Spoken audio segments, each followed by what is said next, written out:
In this video, I'm going to play the same riff in many positions on the harmonica. My intention is to explain why it's almost always best to use second or third position. The riff I'm going to use is the main riff from The Wizard by Black Sabbath. This riff is in A. The first important point is that it's impossible to play this riff in first position on an A harmonica. This illustrates why first position is rarely used. It's really hard or sometimes even impossible to play bluesy riffs in first position. Here's the riff played on a keyboard. The basic riff is pretty straightforward, but there's lots of potential for variation and improvisation once you've played it through a couple of times.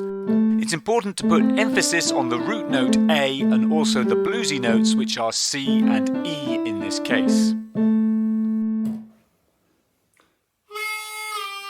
Let's start with second position on a D harp. The riff sounds pretty cool, and you can easily start introducing some bends and variations.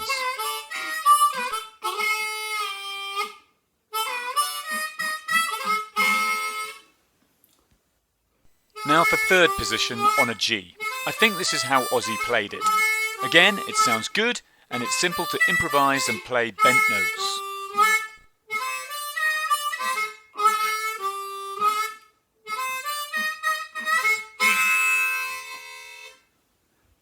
Now I'll try fourth position on a low C. This sounds okay, and you can introduce some blow bends, although I find that quite hard on a low C.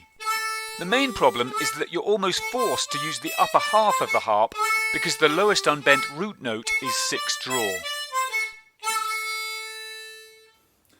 For completeness, I'll show you my embarrassing attempt to play the riff on a normal C. It sounds rubbish. I'm sure many players would do better, but all will struggle to get any emotion into the bluesy notes C and E since they are 4-blow and 5-blow.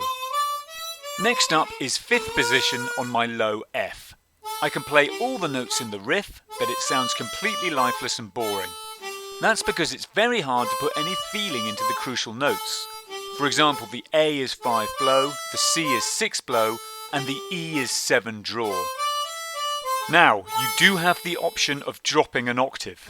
This sounds pretty good, and if there's an argument for learning an alternative position, then this is it. However, you can't put any feeling into the root note, and that's pretty important in this riff. And if you improvise, you probably don't want to go above hole 4, because then you'll get that lifeless sound. Finally, here's my attempt to play the riff in 6th position on a B flat. It sounds pretty good, since you can put a lot of expression into the A and C. However, the big disadvantage of 6th position is that the perfect 5th, in this case the E, is always flat. So there you have it. You can play blues riffs in alternative positions, but generally second and third are much better.